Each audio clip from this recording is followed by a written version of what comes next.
नमस्कार दोस्तों।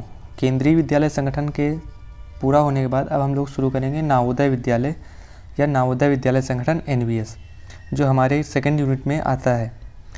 नई शिक्षा नीति 1986 में ग्रामीण क्षेत्रों के वांछित वर्ग के मेधावी छात्रों को स्तरीय आधुनिक शिक्षा प्रदान करने के लिए भारत सरकार ने देश के प्रत्येक जिले में नवोदय विद्यालय खोलने की योजना शुरू की।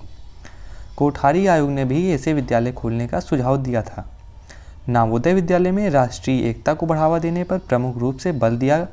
इन विद्यालयों की योजना के अंतर्गत देश के एक भाग के बच्चों को दूसरे भाग में ले जाकर उन्हें दूसरे बच्चों के साथ रखा जाता है, जिससे परंपरागत सामाजिक, धार्मिक और आर्थिक अवरोधों से ऊंचे उठकर उनका विकास एक सच्चे भारतीय के रूप में होता है। प्रत्येक नवोदय विद्यालय से लगभग 30% छात्रों का स्थानांतरण एक भाषाई क्षेत्र से दूसरे भाषाई क्षेत्र में तथा एक नवोदय विद्यालय से दूसरे नवोदय विद्यालय में किया जाता है।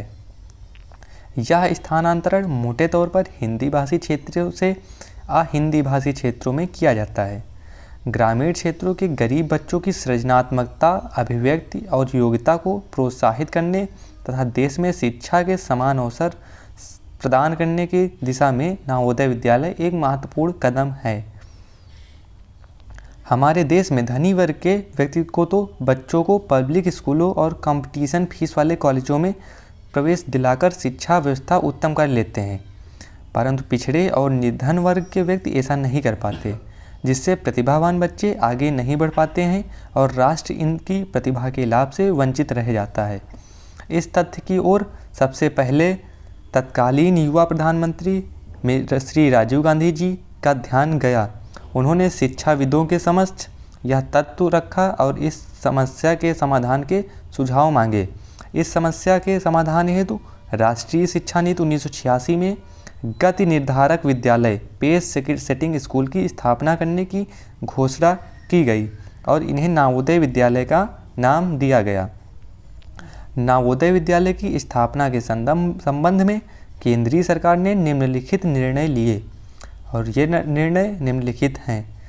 देश के सभी प्रांतों के सभी जिलों में एक एक नवोदय विद्यालय की स्थापना की जाएगी। इनमें कक्षा 6 से 12 तक की शिक्षा की मुफ्त व्यवस्था होगी। नवोदय विद्यालय सामान्यतः ग्रामीण अंचलों में स्थापित किए जाएंगे। तीसरा पॉइंट है, ये विद्यालय आवासीय सह शिक्षा निःशुल्क होंगे। इनमें आवास एवं भोजन की व्यवस्था भी निःशुल्क की जाएगी। इन विद्यालयों की स्थापना हेतु प्रांतीय सरकारों की 35 एकड़ भूमि प्रति विद्यालय उपलब्ध करानी होगी और इसका शेष व्यय केंद्र सरकार व मानव संसाधन विकास मंत्रालय वहन करेगी।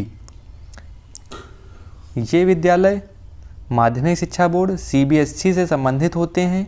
इनमें केंद्रीय माध्यमिक शिक्षा बोर्ड का पाठ्यक्रम लागू होता है, अर्थात इन विद्यालयों में CBSE का ही पैटर्न लागू होता है और केंद्रीय माध्यमिक शिक्षा बोर्ड के छात्रों की अंतिम परीक्षा लेता है और उत्तीर्ण छात्रों को प्रमाण पत्र भी देता है। अर्थात हम कह सकते हैं कि इस CBSE ही इन विद्यालयों को क्रियान्वित करती है। इसमें 6 से 8 तक की शिक्षा क्षेत्रीय भाषाओं के माध्यम से दी जाती है तथा कक्षा 9 से 12 तक राष्ट्रभाषा हिंदी और अंग्रेजी के माध्यम से शिक्षा प्रदान की जाती है।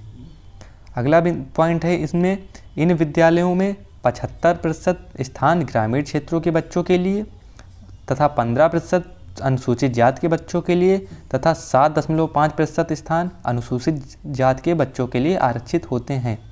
इन विद्यालयों में प्रवेश हेतु प्रवेश परीक्षा योग्यता आधारित होती है और जिससे छात्रों का चयन किया जाता है और वो इन विद्यालयों में प्रवेश ले पाते हैं। नवोदय विद्यालय के खोलने के कुछ मुख्य उद्देश्य थे, अर्थात अगले भाग में हम नवोदय विद्यालय के उद्देश्यों का अध्ययन करेंगे। नवोदय विद्यालय के उद्देश्य, नवोदय विद्यालय के खोलने के निम्नलिखित उद्देश्य थे। पहला उद्देश्य था प्रतिभाशाली छात्रों को अच्छी शिक्षा उपलब्ध कराना। देश के उपेक्षित वर्ग, ग्रामीण उपेक्षित वर्ग, अनुसूचित जाति, अनुसूचित जनजाति के प्रतिभावान बच्चों को आगे बढ़ने का अवसर प्रदान करना। तीसरा उद्देश्य था राष्ट्रीय लक्ष्यों, समाजवाद और धर्मनिरपेक्षता की प्राप्ति करना और राष्ट्रीय एकता का विकास करना। देश की प्रतिभाओं का विकास करना और उनके द्वारा राष्ट्र का विकास करना, इसका अगला उद्देश्य था। और पांचवा उद्देश्य था इसका अन्य विद्यालयों के लिए आदर्श प्रस्तुत करना देश के विभिन्न भागों में बालक इन विद्यालयों में रहकर अध्ययन करेंगे और उनमें साथ साथ रहने और सीखने की आदतों का विकास होगा। अगला इसका उद्देश्य है छात्रों का एक क्षेत्र से दूसरे क्षेत्र में जाकर शिक्षा ग्रहण करना। नवोदय विद्यालय की एक विशिष्टता है कि ये विद्यालय राष्ट्रीय स्तर पर स्कूल प्रगति के लिए उत्प्रेरक भी होंगे, इसीलिए इन विद्यालयों को पेस सेटिंग स्कूल या गति निर्धारक विद्यालय कहा गया है। अब हम नवोदय विद्यालय के गुणों का अध्ययन करेंगे, अर्थात नवोदय विद्यालय की मेरिट की बात करेंगे। नवोदय विद्यालय के गुण निम्नलिखित हैं। पहला इसकी जो मेरिट है वो है उपेक्षित वर्ग की प्रतिभाओं के लिए उत्तम शिक्षा की व्यवस्था करना। नवोदय विद्यालय की स्थापना का सर्वप्रथम उद्देश्य देश के उपेक्षित वर्ग के छात्रों के प्रतिभावान बच्चों के लिए उत्तम शिक्षा की व्यवस्था करना। इसमें प्रवेश परीक्षा द्वारा प्रतिभावान छात्रों का चयन किया जाता है और उन्हें निःशुल्क शिक्षा प्रदान की जाती है। शैक्षिक अवसरों में समानता, उपेक्षित क्षेत्रों और वर्गों के बच्चों को समान शैक्षिक अवसर प्रदान किया जाता है। पिछड़े एवं निर्धन वर्ग के मेधावी छात्र एवं प्रतिभाशाली छात्रों को उत्तम स्तर की शिक्षा सुलभ कराई जाती है। अगली विशेषता है इन विद्यालयों की वर्ग भेद की समाप्ति की ओर। इन विद्यालयों में गांव और नगर, धनी और निर्धन, उच्च वर्ग के और निम्न वर्ग के सभी बच्चे एक साथ शिक्षा ग्रहण करते हैं, जिससे वो सामूहिक जीवन जीते हैं, जिससे समाज का भेदभाव समाप्त होता है। अगली विशेषता है नवोदय विद्यालय की धर्मनिरपेक्षता की प्राप्ति की ओर। इन विद्यालयों में विभिन्न धर्मों को मानने वाले छात्रों को प्रवेश दिया जाता है। अध्यापक और कर्मचारी भी भिन्न भिन्न धर्मों को मानने वाले होते हैं। सभी को अपने अपने धर्मों के पालन करने की स्वतंत्रता दी जाती है। राष्ट्रीय एकता के विकास में सहायक, इनमें केंद्रीय माध्यमिक शिक्षा बोर्ड का पाठ्यक्रम लागू होता है जो देश के सभी प्रांतों के लिए समान है। इन पाठ्यक्रम में राष्ट्रीय भाषा हिंदी की शिक्षा अनिवार्य है। इन प्रांतों के विद्यालयों में विभिन्न छात्र पढ़ते हैं। ये शिक्षक और छात्र एक साथ रहते हुए सामाजिक जीवन जीते हैं, जिससे राष्ट्रीय एकता का विकास होता है।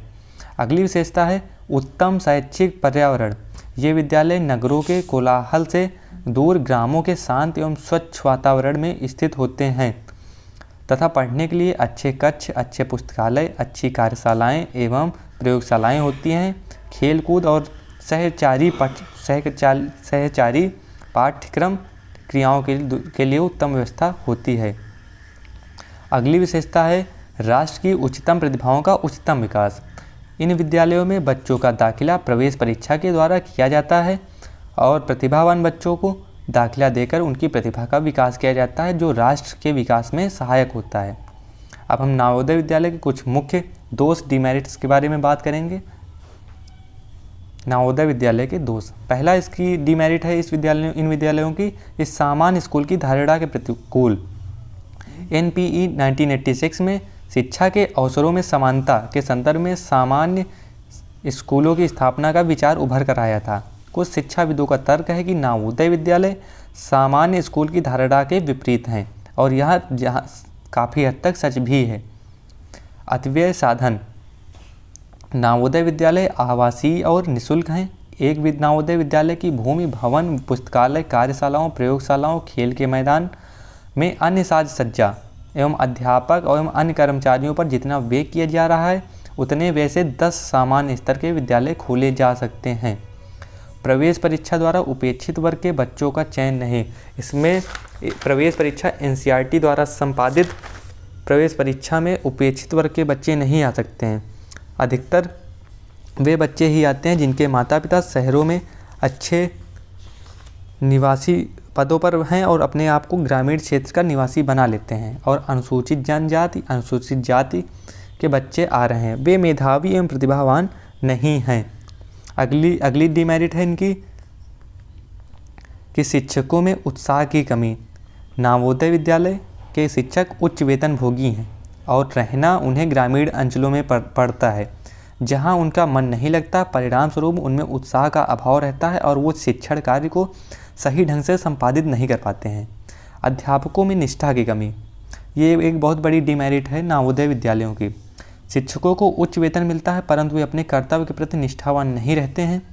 छात्र वास्तविक वातावरण से दूर ये विद्यालय ग्रामीण अंचलों में स्थापित हैं, नगरीय विद्यालय वातावरण से एकदम कटे हुए हैं। परिणाम यह है कि छात्र देश के वास्तविक सामाजिक परिप्रेक्ष्य से दूर हैं। उनमें ये जागरूकता और वह तेज़ी नहीं आ रही है जो शहरी वातावरण में के विद्यालयों में पढ़ने वाले बच्चों में आ रही है। इसी के साथ हम लोग नवोदय विद्यालय को समाप्त कर रहे हैं। नमस्कार। और आपको अगर कोई भी इस कंटेंट से नवोदय विद्यालय में कोई प्रॉब्लम आ रही है तो आप ज़रूर कमेंट बॉक्स में बताएं और सजेशंस दीजिए। और आपको PDF टेलीग्राम पर भी उपलब्ध है या और भी आप मैसेज कर सकते हैं। धन्यवाद।